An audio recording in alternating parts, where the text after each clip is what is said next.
Welcome to this week's version of the Health Tip. Today's topic is primarily for the female audience, and we'll be talking about cervical cancer screening and prevention.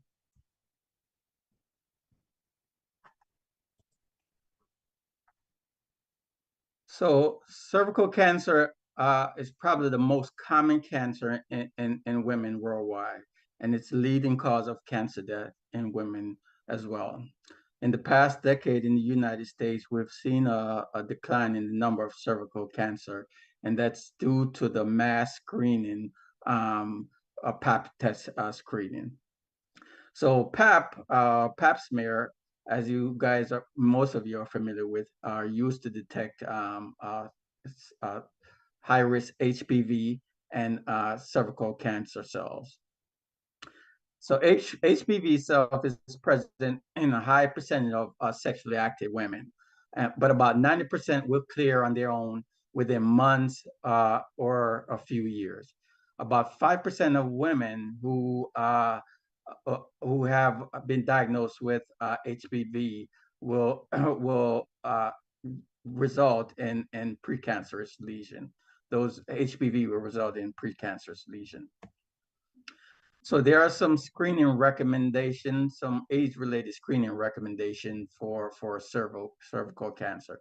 So if you're less than 21 years, there's no screening that's recommended.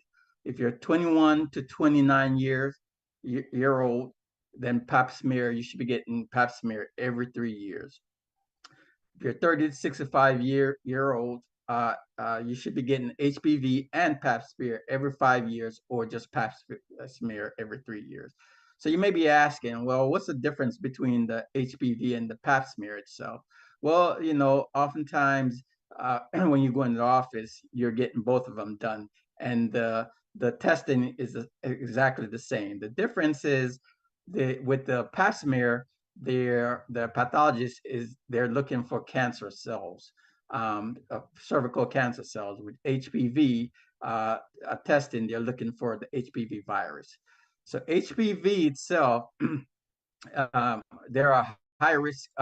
There are 12 high risk HPV virus that's often associated with cervical cancers. The two most common are 16 and 18 that we typically see with cervical cancer. So the good news is that there's a vaccine that's now available for the prevention of precancerous lesions and cervical cancer, and it's called Gardasil. And some of you may have had this vaccine already.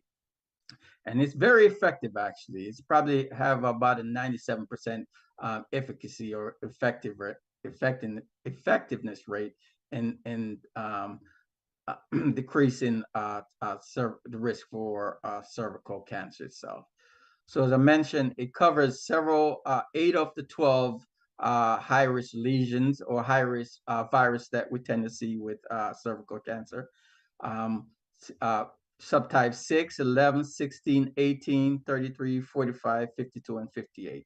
16 and 18, as I mentioned, are the two most common subtypes that we often see with cervical cancer. Gardasil itself can be initiated in both gender at 9 years old.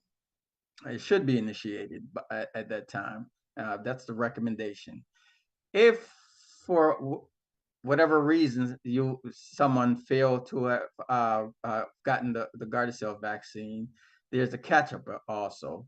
So if you're 11 to 12, you can also get the vaccine, and you can receive 2 doses, usually at the 6 to 12 months apart. So if you're beyond that 12 years old, you're still eligible for the vaccine. If you're 13 to 26 years old, you should get actually 3 doses rather than the 2-dose series as a catch-up. So you'll get the initial dose. About 2 months later, you can get the second dose, and 6 months later you can get the third dose. If you're older than 45, or you can get the vaccine up to age 45, actually, from 9 to 45 years old. you're eligible for the vaccine. Typically, if you're older than that, or if you're 45 years old, I recommend that you consult your physician or whoever or your gynecologist determine if it's a good idea, or if you're eligible for the Gardasil. But if you're from 9 to 45 years old, you're eligible for it. If you're 45, then you get the 3 dose as well, as opposed to the 2 dose series.